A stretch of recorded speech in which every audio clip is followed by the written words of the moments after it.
পশ্চিমবঙ্গের সরকার অর্থাৎ শাসক দল এরা চায় পশ্চিমবঙ্গের জনগণকে মেলা খেলায় মাতিয়ে রেখে দেবো আর উন্নয়নের কথা জিজ্ঞাসা করতে এলেই তাদেরকে বলো বিরোধী, এরা অমুকের দালাল তমুকের দালাল, টাকা খেয়ে এই সমস্ত কথাগুলো বলছে আর তাদেরকে মেরে মুখ বন্ধ করার চেষ্টা চলছে। এরা গর্ব করে বলে যে পশ্চিমবঙ্গের 100% মানুষের কাজ করে দিয়েছে আমরা, কোনো কাজ আর বাকি নেই, অথচ এদেরকে দুয়ারে সরকারের মতন প্রোগ্রাম, পাড়ায় পাড়ায় সমাধানের মতন প্রোগ্রাম করতে হয়।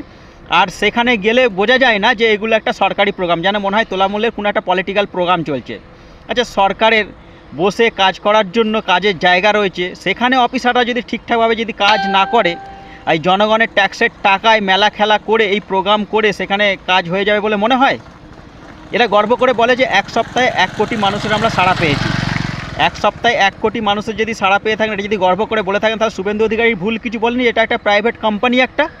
এই সমস্ত হিসেবগুলো তো ব্যবসাদাররা দেখে যে আমার 1 সপ্তাহে 1 কোটি টাকার ব্যবসা হয়েছে। এ কি মদের ব্যবসা চলছে নাকি? 1 সপ্তাহে 10,000 কোটি টাকার আমার ইনকাম হয়েছে? এদের ব্যর্থ সরকারের প্রমাণ হচ্ছে এটা।